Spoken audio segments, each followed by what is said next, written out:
Há 20 anos, Putin chamou o colapso da União das Repúblicas Socialistas Soviéticas de maior catástrofe geopolítica do século XX. No entanto, para muitos povos que habitavam o Império Soviético, essa catástrofe, na verdade, se tornou uma verdadeira salvação. Uma chance de viver uma vida normal. Resolver sozinho seus problemas internos e externos, escolhendo seu próprio caminho de desenvolvimento. E o mais importante, não ouvir o grande papai do Kremlin. No entanto, muitos podem ter uma pergunta bastante lógica. Será que, naquela época distante de 1991, a União das Repúblicas Livres e Indestrutíveis poderia ter sobrevivido? Ela tinha alguma chance de ser salva? Poucos meses antes do GKCHP, o grande urso russo rugia, se contorcia, mas não pretendia morrer. Como foi possível que um golpe, que durou apenas 3 dias, tenha iniciado um processo de caráter totalmente irreversível? Hoje vamos analisar a situação política interna que se formou na véspera do golpe de agosto, claro. Também vamos examinar o próprio golpe, mas o mais importante, vamos avaliar suas consequências geopolíticas. Vamos refletir. A União das Repúblicas Socialistas Soviéticas realmente tinha chance de se manter? Este vídeo é uma continuação lógica do anterior sobre como Gorbachev tentou preservar o país de forma inesperada e on laica como um palhaço deve ser.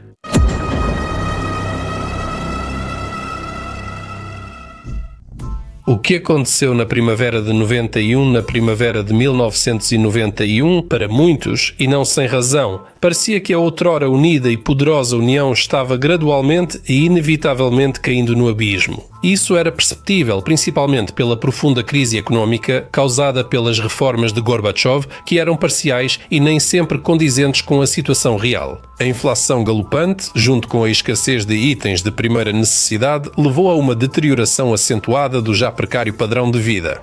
A mão invisível do mercado, em que muitos especialistas confiavam, não trouxe sucesso devido à ausência de mecanismos legais para proteger o empreendedorismo privado. Os primeiros empresários soviéticos frequentemente se tornavam vítimas tanto de criminosos experientes quanto de extorsões por parte das forças de segurança e da burocracia, que queriam receber sua parte. Na prática, essas pessoas empreendedoras e com iniciativa precisavam agir por conta e risco próprios. Na esfera política, os processos também tinham um caráter contraditório. A democratização e o fim do monopólio do Partido Comunista levaram ao surgimento de outros partidos políticos na União das Repúblicas Socialistas Soviéticas de forma legal. Esses partidos tinham pontos de vista alternativos sobre o que estava acontecendo e propunham seus próprios caminhos para sair da situação existente. Desde a Revolução de 1917, foi a primeira vez que as pessoas tiveram uma verdadeira oportunidade de escolha, algo impensável anos antes. Mas, por outro lado, os cargos-chave no governo continuavam sendo ocupados pelos mesmos figurões do partido, o que para muitos era totalmente inaceitável. Afinal, como se acreditava antes, o Partido Comunista da União Soviética era necessário para conduzir a sociedade no caminho da construção do comunismo. E se o comunismo era inatingível, como em 1991 já diziam todos, dos mais jovens aos mais velhos, então para que servia esse partido? Nenhum dos construtores do futuro brilhante quis sair de seus escritórios confortáveis. Então muitos comunistas ideológicos viraram liberais e democratas. Só por precaução.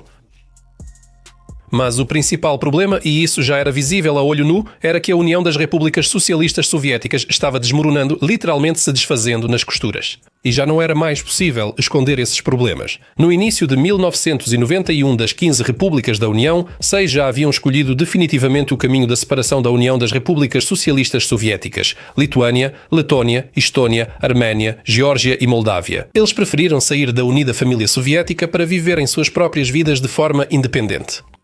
As autoridades tentaram reprimir esses processos à força, mas os eventos em Vilnius e Riga mostraram a postura claramente antissoviética da população local. Para reprimir tudo isso à força, seria preciso banhar o país em sangue, mas Gorbachev não teve coragem. O destino lhe deu uma chance com o referendo de 17 de março de 1991 sobre a preservação da União das Repúblicas Socialistas Soviéticas, no qual mais de 76% apoiaram manter a União Soviética. No vídeo anterior, analisei em detalhes as razões para um resultado tão fenomenal. Mas, de qualquer forma, as autoridades receberam um motivo oficial para impedir a dissolução final da União. Se 9 das 15 repúblicas reiniciassem esse projeto fracassado chamado União das Repúblicas Socialistas Soviéticas, na história, essa última tentativa de reanimar o regime soviético ficou conhecida como o Processo de Novo Ogarevo, União das Repúblicas Soviéticas Soberanas. Sim, você não ouviu errado, era exatamente assim que o Império Soviético deveria se chamar após a atualização planejada. Ou seja, a União das Repúblicas Socialistas Soviéticas manteria a mesma estrutura, mas o conteúdo mudaria. Deixaria de ser socialista para se tornar soberana.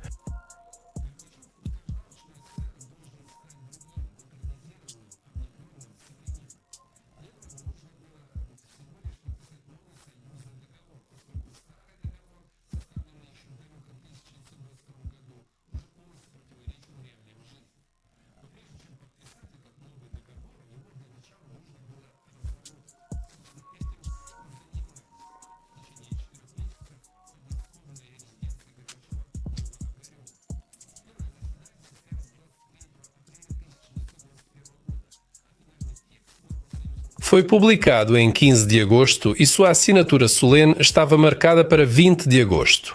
E assim, a União das Repúblicas Socialistas Soviéticas deveria ganhar um novo fôlego. Na prática, foi diferente.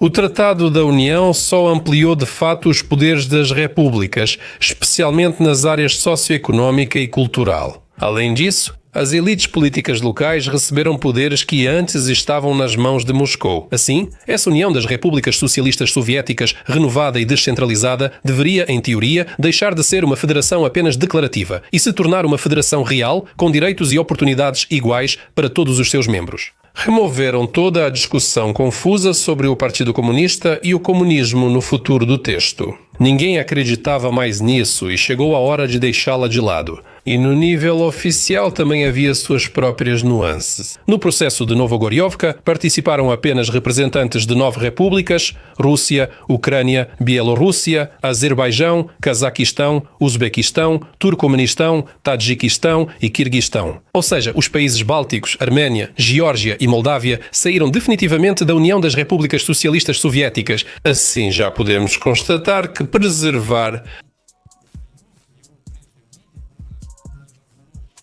Gorbachev e muitos de seus aliados estavam perfeitamente cientes disso. O Império contra-ataca.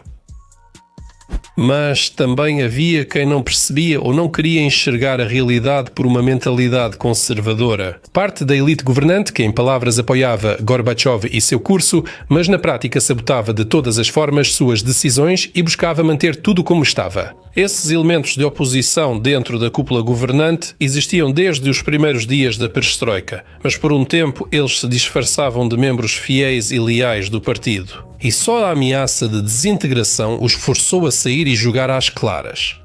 A tentativa entrou para a história sob o nome de Caminho de Agosto. Os conspiradores eram da alta nomenclatura do partido que rejeitava se adaptar às realidades da vida. Para eles a Era de Ouro foi o período estável de Brezhnev e alguns eram stalinistas declarados. Por isso, Budoushche Putschistier tinha uma visão muito negativa sobre a transição da economia soviética para o mercado, o abandono do comunismo e a democratização sociopolítica.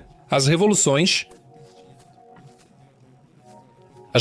da Europa Oriental, que de fato as tiraram do controle da União das Repúblicas Socialistas Soviéticas, mas o mais importante, eles temiam a dissolução da União das Repúblicas Socialistas Soviéticas, pois nesse caso perderiam definitivamente o seu poder. Não é à toa que os golpistas decidiram atacar justamente na véspera da assinatura do novo Tratado da União, em 19 de agosto. Para executar seu plano, criaram, contrariando a Constituição e leis, o Comitê Estatal para o Estado de Emergência da União das Repúblicas Socialistas Soviéticas, chamado GKCHP. 8 membros da elite soviética, liderados pelo vice-presidente Gennady Yanayev, participaram dele. O principal organizador do golpe foi o chefe da KGB, Vladimir Kiryuchkov, o que não surpreende, já que os agentes da KGB eram os mais interessados em preservar a União das Repúblicas Socialistas Soviéticas e o sistema soviético. Sempre foi assim. Basta lembrar de qual órgão veio o atual grande unificador das terras russas? E em todos os golpes de Estado, os agentes de segurança sempre desempenharam o papel principal.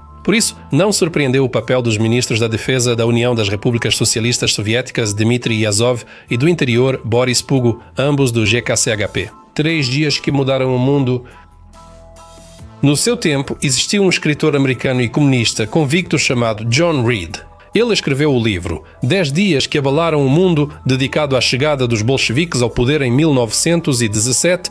Pois bem, para a queda da União das Repúblicas Socialistas Soviéticas bastaram apenas 3 dias. 3 dias que abalaram o mundo e o mudaram para sempre, de 19 a 21 de agosto de 1991. Imagine a cena. Uma manhã ensolarada de 19 de agosto, segunda-feira. As pessoas acordavam e se preparavam para o trabalho quando, de repente, uma notícia urgente foi anunciada no rádio em toda a União. O presidente da União das Repúblicas Socialistas Soviéticas, Gorbachev, está gravemente doente e, por isso, seus poderes foram transferidos ao vice-presidente Gennady Yanayev.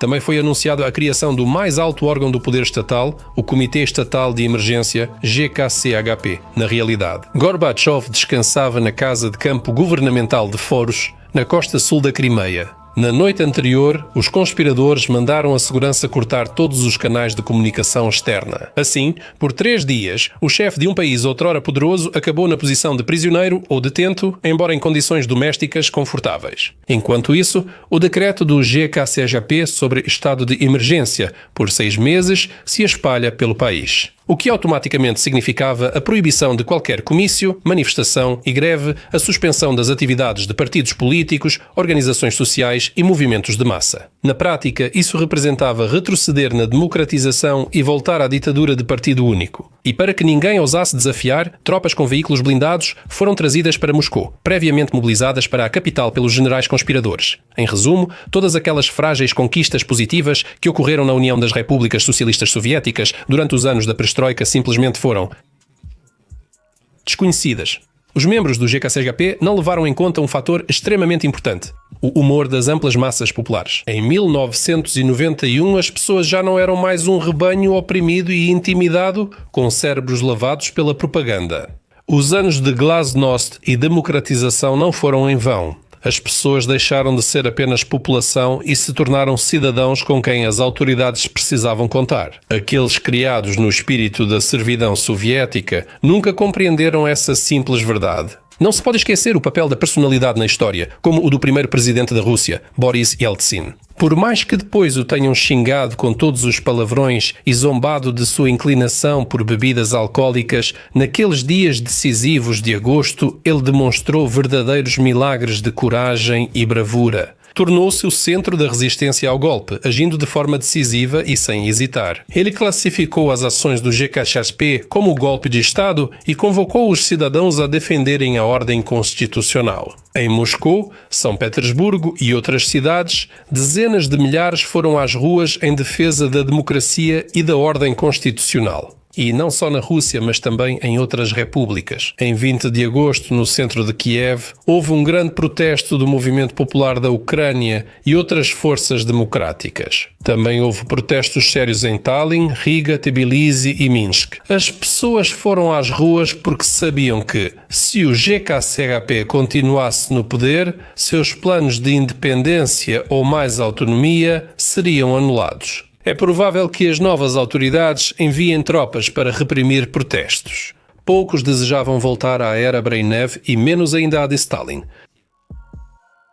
Voltando ao tema da personalidade na história, destaco a indecisão e a má avaliação da realidade pelos conspiradores. Na época, os jornalistas observaram acertadamente que durante sua primeira e única coletiva de imprensa, os membros do GKCHP pareciam de alguma forma apagados e apáticos, e muitos deles simplesmente tremiam as mãos. Era evidente a má organização do próprio golpe, a falta de coordenação das ações, bem como a má compreensão da situação local. Muitos militares simplesmente se recusavam a cumprir as ordens do comando sobre dispersar manifestações e limpar prédios ocupados por manifestantes, e o número de protestantes crescia a cada hora, especialmente em Moscou. O clímax foi na noite de 20 para 21 de agosto, quando um confronto no anel do jardim entre manifestantes e blindados da divisão Taman resultou em 3 mortes. A morte de inocentes indignou ainda mais a opinião pública já agitada. Temendo a dimensão dos protestos e evitar mais vítimas, o GKCHP recuou e ordenou a retirada de soldados e equipamentos militares de Moscou para evitar derramamento de sangue. Com essas ações, os golpistas, na essência, reconheceram sua derrota. Eles finalmente entenderam que a esmagadora maioria do povo estava categoricamente contra o retorno ao passado. Portanto, eles só poderiam se manter no poder única e exclusivamente pelo uso da força. E, para isso, teriam que derramar muito sangue. Mas os membros do GKCHP não tinham a determinação nem a sede de sangue de Stalin e de outros ditadores semelhantes. Por isso, decidiram desistir enquanto ainda podiam. Com o retorno de Gorbachev a Moscou na noite de 22 de agosto, o golpe de agosto foi definitivamente sufocado. Mais tarde, todos os rebeldes foram presos, exceto o ministro do Interior, Pugo, que atirou em si mesmo na cabeça. A última tentativa... O fracasso do GKCHP impossibilitou a assinatura do Tratado da União. Além disso, o golpe teve efeito totalmente oposto. As repúblicas que antes expressavam o desejo de permanecer na União Renovada começaram a sair da União das Repúblicas Socialistas Soviéticas. E o primeiro exemplo foi dado pela Ucrânia, que proclamou sua independência em 24 de agosto de 1991. Depois, uma reação em cadeia ocorreu. Em um mês, decisões parecidas foram tomadas no Azerbaijão, Bielorrússia, Uzbequistão, Tajiquistão, Quirguistão e nos demais restantes. Já ninguém queria ficar no navio que estava afundando. Embora quase todos que podiam tenham saído da União das Repúblicas Socialistas Soviéticas, isso não impediu muitas tentativas de reanimar o Império. Entre setembro e dezembro de 1991, Moscou tentou várias vezes salvar os destroços do navio afundado. Agora, em vez de Gorbachev, já sem poder e autoridade, quem assumiu a tarefa foi Yeltsin. Ele tentou manter a Ucrânia, Bielorrússia e, se possível, Cazaquistão e outras repúblicas da Ásia Central. Mas, em primeiro lugar, o presidente russo buscava manter o controle especificamente sobre a Ucrânia, seja como parte de uma união renovada, seja em algum outro formato de integração. Desde que Moscou controlasse Kiev. Yeltsin dizia que, com a Ucrânia, a Rússia seria potência europeia, sem ela, asiática. Mais tarde, esse pensamento foi diretamente confirmado pelo famoso estrategista e cientista político americano Zbigniew Brzezinski, afirmando que sem a Ucrânia a Rússia deixaria de existir. Com a Ucrânia subornada e depois subjugada, a Rússia automaticamente se transforma em um império. Agora você entende por que Putin iniciou primeiro uma invasão híbrida e depois uma invasão em grande escala? No entanto, em 1991, o Kremlin não conseguiu manter o controle nem sobre a Ucrânia, nem sobre Belarus, nem sobre qualquer outro país. Para garantir que Yeltsin não duvidasse do sentimento ucraniano, foi realizado um referendo em toda a Ucrânia em 1º de dezembro. Nele, quase 91% dos ucranianos expressaram seu desejo de viver uma vida independente sem depender de ninguém. Olá, como se costuma dizer... Aliás, a Ucrânia foi o único dos 15 países pós-soviéticos que realizou esse tipo de plebiscito. Nos demais, bastava a decisão do parlamento. Mas, depois de resultados assim, Moscou já não tinha mais argumentos. Por isso, Boris Yeltsin reconheceu a independência da Ucrânia ao assinar os Acordos de Belovesh. E o fim jurídico da existência do Império Soviético foi formalizado em 26 de dezembro de 1991 por decisão do Soviete Supremo da União das Repúblicas Socialistas Soviéticas. É exatamente lá que ele deve ir. Então, havia alguma chance? Claro, eu prefiro fatos concretos aqui, mas ainda assim, vamos considerar, por assim dizer, uma história alternativa. Para isso, precisamos considerar opções. Caso o caminho de agosto não tivesse ocorrido e o novo Tratado da União fosse assinado, a União das Repúblicas Socialistas Soviéticas provavelmente teria se mantido de forma mais liberal e descentralizada. Na verdade, seria uma versão reduzida da União com 9 repúblicas. No futuro, as contradições entre as repúblicas e o centro da União, além das ambições das elites locais, provavelmente causariam uma dissolução gradual. Se não em 1 ano, então em 5 ou 10 anos. Um cenário muito pior para todos seria a permanência do GKCHP no poder. Se os golpistas tivessem reprimido os protestos com força, uma nova ditadura provavelmente provocaria resistência nas repúblicas e levaria a uma guerra civil. E os problemas económicos que já estavam surgindo continuariam sem solução, o que tornaria impossível a preservação da União a longo prazo. Na realidade, o golpe de agosto enterrou de vez os planos de Gorbachev e depois de Yeltsin para manter o império de qualquer forma. O GKCHP não deu nova vida à União das Repúblicas Socialistas Soviéticas com suas próprias mãos, mas, ao contrário, acabou sufocando-a de vez. Elites republicanas e pessoas comuns temiam novas manifestações das forças conservadoras ao estilo stalinista brezhnevista e buscavam se afastar de Moscou rapidamente. Livrar-se do controle da União, sentir-se verdadeiramente independente e parar esses processos já era completamente impossível. Por hoje é só. Obrigado pela atenção. Até mais.